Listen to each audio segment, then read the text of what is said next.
Hello, I'm Roger Bisbee, and in this video I want to show you how to fit a Korniche roof lantern from Made for Trade. Now this is a roof lantern that is designed to be very quick and easy to fit. I've never fitted one before, but I'm going to give this a go and you can see how I get on. Now these days everybody's looking to get more light into their building, and a roof lantern is the ideal way of doing it. They actually are made to measure, and they go up to a maximum size of 6 meters by 4 meters, which is huge. Not only that, they reckon that they're twice as strong as most of the competition out there. So they're really well engineered, and once they're fitted, they're trouble free. So I'm going to get on. The first thing I notice is how well packed they are. Now a lot of the time when you get these things delivered and there's scuffs and marks and dents in them, that's very annoying, very time wasting, because actually you just want to get on with doing the job and you find that you're having to send bits back. So it's kind of reassuring to see just how much trouble they go to protect all the components. And it even goes as far as this box here. These are all the components that you need, and as you can see, they're packed up in a way that you would expect to find things like mobile phones and computers. So that's really good. All the bits are there, the instructions are here, so I'm going to have a quick read of those and get cracking.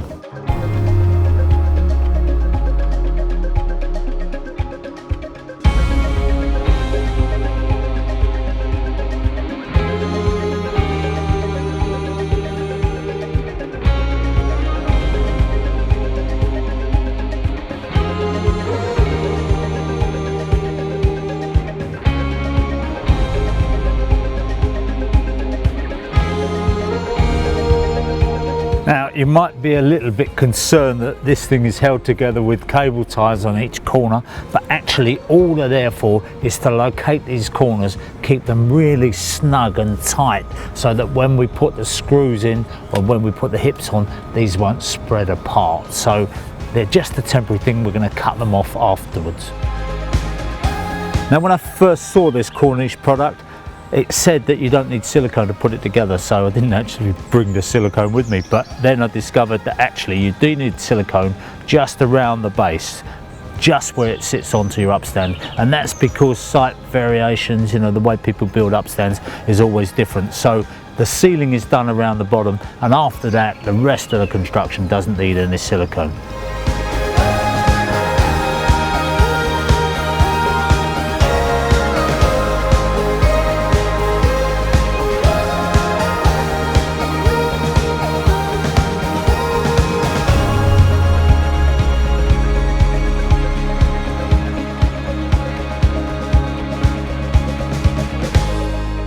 Now anyone that knows me knows that I'm an enthusiast for good engineering, and the other thing I say is that if there's a problem, then the manufacturer ought to design the product in such a way that they design it out. And that's precisely what they've done here. Made for Trade have done this, because very often if you are assembling these kind of things, you find a little gap and you put a self-tapping screw in and you try to close that gap up.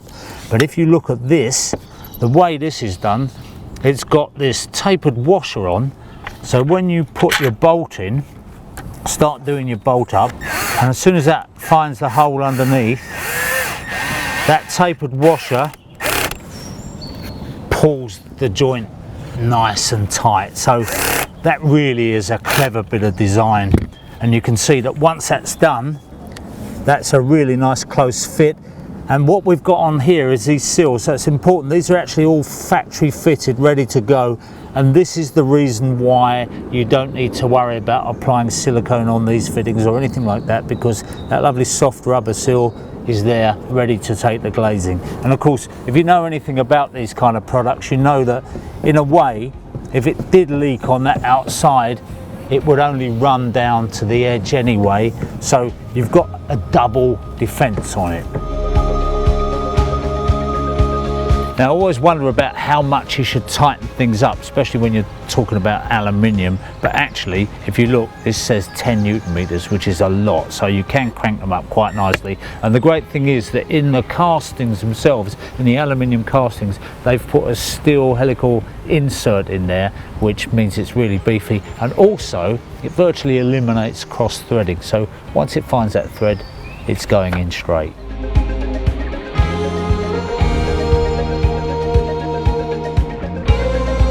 Now because this is only 1.8 meters long, I can do that on my own. Obviously when you get down to 6 meters long, you're going to need some help. So we've just got a quick visual check to make sure that that hole's lined up, and that's another reason that these cable ties, these zip ties, work really well, because they do pull it all into line, so there shouldn't be any problem.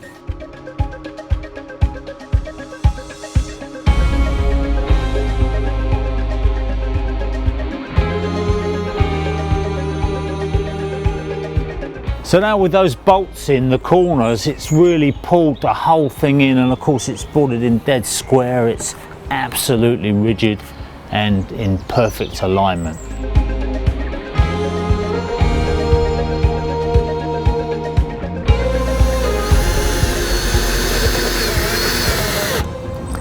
Now I like the fact that these are pre-drilled. It means you haven't got to measure or mark out, and of course you know exactly where you're going, and it makes sure you put exactly the right amount of fixings in as well.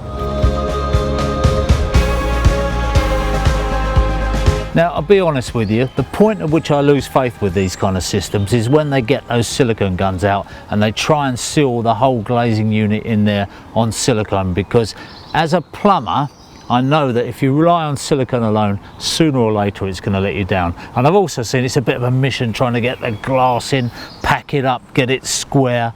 And the difference with this system is because it's precision engineered, because it is absolutely square, they don't have to allow for tolerances on the glass and packers and silicone. So what they've done is they've precisely engineered it all so that it all fits, and we're not relying on silicone and packers, we're just relying on a nice fit. We'll just leave equal spacing on this at both ends, and then it pushes into place. So this genuinely is my first ever attempt at this, so let's see how I get on.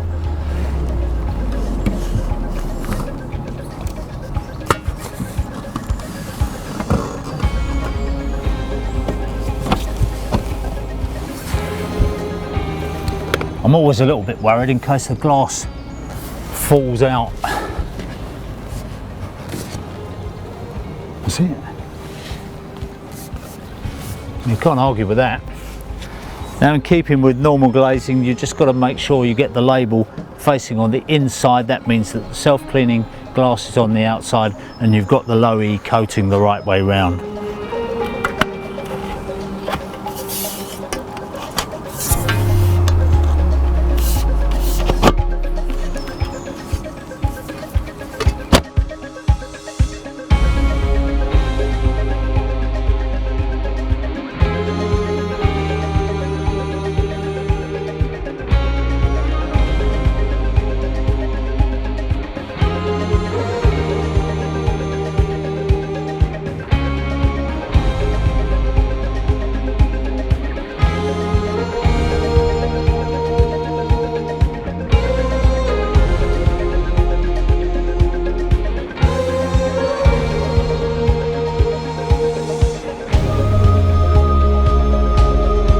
Now, at the risk of getting a little bit too sort of gushing about this product, I mean, it really is quite incredible. They've anodized these little pins here, and this is die-cast aluminium, and the reason they do that is because this is a completely thermally broken window, so it cuts down completely on the cold bridging to achieve the highest U value.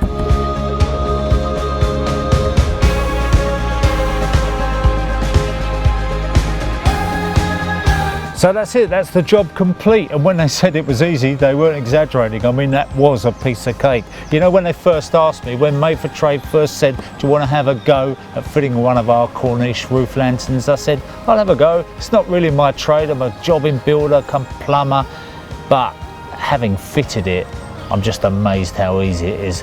The reason they had confidence in this product is because they've engineered out all those problems that are normally associated with this kind of product. Having fitted this one, I can't wait to fit another.